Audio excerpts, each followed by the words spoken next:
For more on this story, we have our correspondent Laurent Rouy in Belgrade for us. In the middle of these major protests, Laurent, tell us what's happening in the ground. Well, actually, there is more and more people around the parliament. And also there is, I don't know if you can see the building behind me, but there is a very strong presence of police in anti-riot gear as protesters are coming in very huge flows. Also, in all the motorways that lead to capital Belgrade, there are very huge traffic jams of people from inner Serbia who want to come to participate to the protest. It's a real collapse as there is no traffic at all in the center of the city. For the moment, the protests are peaceful, but you can feel the tensions. There is a lot of hearsay about the possible use of violence by the regime and by the police. There is also this camp of pro-governmental students and supporters, which is very close to the parliament. And for the moment, they are kept calm because they are being separated from the protesters by a double line of tractors and a double line of metal fence and anti-riot police. But here could be the major spot of tension should this arise. You're mentioning tension. There have been concerns about violence against demonstrators today. You say you've observed some incidents in the ground. Tell us more. Well, yeah, actually this morning a car ran into a crowd wanting three protesters. The driver was swiftly arrested, but we don't know much about the whereabouts of the victims, and we don't know much about what the police actually did after they arrested this driver. Also, there were some death threats going on social networks.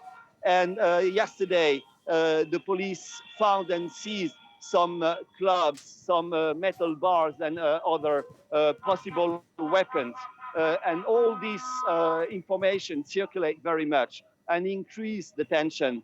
Let's not forget that President Aleksandar Vučić said that this is an attempted coup against him. He is accusing some other countries of organizing it, and especially Croatia. And also, there were a lot of tensions yesterday between the demonstrators and the pro-Vučić camp, which looks like very much a kind of a sort of a Fort Alamo right in the center, right at the place where everything happens. So the organizers decided to create some safety measures.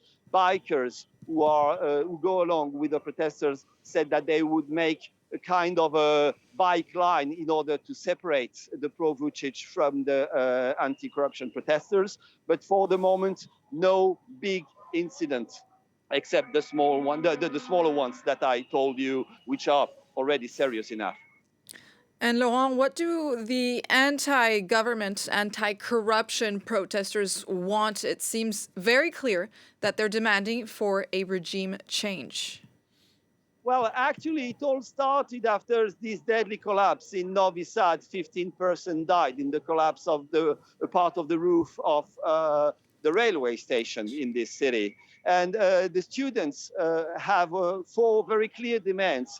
And this address fighting against corruption. But these demands were not met by the regime so far. On the contrary, the regime is increasing the tension. But no, the mood in the protest has shifted quite a lot because many people here feel that this is the opportunity to end the 13 years regime of Aleksandar Vučić, and many protesters feel that this is no kind of an end game, the final. They hope that this could be the final blow to the regime, which has very little support in the country and a lot of people against him. So there is tension. All the protests are expected to last after today. There is a call for a general strike next week that could last 3 days. And it's very hard now to figure out what can happen in the next hours. Vučić has rejected proposals to form a transitional government. In his own words, he said he will only step down only if they kill me. What, if any, consequences will Serbia's president face?